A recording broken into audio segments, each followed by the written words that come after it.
இப்ப இதுக்கு முன்னாடி இவங்களோட ப்ராசஸ்ன்றது எப்படி இருந்துச்சு? ஒரு பைலட் எத்தன முறை டிராவல் பண்ற மாரி, அந்த ப்ராசஸ்ன்றது எப்படி இருந்துச்சு? ஸோ பைலட் வந்துட்டு உங்களுக்கு ஒரு ஒரு மாசத்துக்கு அவங்களால வந்துட்டு மேக்ஸிமம் 100 ஹவர்ஸ் ஃப்ளை பண்ண முடியும். ம். 100 ஹவர்ஸ்க்கு மேல நீங்க ஃப்ளை பண்ண முடியாது. அத தாண்டி ஃப்ளை பண்ணீங்கன்னா, அது இல்லீகல் மாரி. ஸோ 100 ஹவர்ஸ்க்குள்ள தான் வச்சுப்பாங்க. அவங்க ரோஸ்டரிங் பார்த்தீங்கன்னா, 60 டூ 70 ஹவர்ஸ், 70 டூ 80 ஹவர்ஸ் அந்த மாரி அவங்கள இது பண்ணி வச்சுப்பாங்க. ஏன்னா, ஹியூமன் பெர்ஃபார்மன்ஸ் பார்ப்பாங்க. ஒரு ஹியூமனால இவ்வளோ தான் ஃப்ளை பண்ண முடியும்ன்றது தான் அந்த ஹியூமன் பெர்ஃபார்மன்ஸ். அவங்க வந்துட்டு ரொம்பவும் டயர்ட் பண்ணக்கூடாது. அண்ட் வந்துட்டு ஒரு லிமிட்டேஷன்ஸ்லயே இருக்கணும். ஏன்னா ஃப்ளை பண்றாங்க. They are carrying the passengers. அவங்க எல்லாமே அந்த லிமிட்டேஷன் நார்ம்ஸ்லயே தான் இருக்கணும். ஸோ அதனால வந்துட்டு அவங்க எப்பவுமே ஸ்மூத்தா தான் வச்சுக்கணும். ஸ்மூத்தா தான் இருக்கணும்.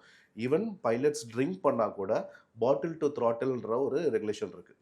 நீங்க ட்ரிங்க் பண்ணியிருக்கீங்க அப்படின்னா, you cannot take the flight for next 12 hours. ம். அது அந்த பிளட்ல இருந்து அந்த ஆல்கஹாலோடைய தன்மை வெளியே போற வரைக்கும் யூ கேனாட் ஃப்ளை. ஏன்னா அந்த ம். டிசீனஸ் இருக்கும். ம். உங்களால ப்ராப்பரா கால்குலேஷன் பண்ண முடியாது. ஸோ ம். இந்த மாரி ரெகுலேஷன்ஸ்லாம் ஒரு பைலட்டுக்கு உண்டு.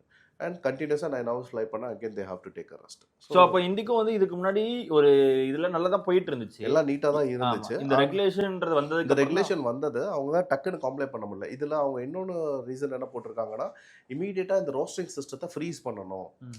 நீங்க வந்துட்டு டைம் எடுக்கக்கூடாது. இத இம்மீடியட்டா ஃப்ரீஸ் பண்ணணும் அப்படின்னும்போது, அத பார்க்கறதுக்கே டைம் வேணும். நீங்க சிஸ்டம்ல வந்துட்டு எல்லாமே கம்ப்யூட்டரைஸ்டு தான். எல்லாமே ஏஐ எல்லாம் சிஸ்டம் தான். நீங்க ஒரு ஒரு கமாண்ட் குடுக்குறீங்க. இந்த மாரி இந்த பைலட்ஸ்க்கு வந்துட்டு இவ்வளோ தான் லிமிட் எடுத்து இப்படி பண்ணணும் அப்படின்னு பார்க்கும்போது, முக்காவாசி பைலட்டால ஃப்ளை பண்ண முடியாதுன்ற சிச்சுவேஷன். ம். So obviously flights will be cancelled. ம். ஸோ இது வந்துட்டு ஒரு பெரிய த்ரெட்டன் தான். ஓகேங்களா? நெறைய மீடியால கூட போட்டிருந்தாங்க. இது வந்து ஒரு கார்ப்பரேட் த்ரெட் மாரி போட்டிருந்தாங்க.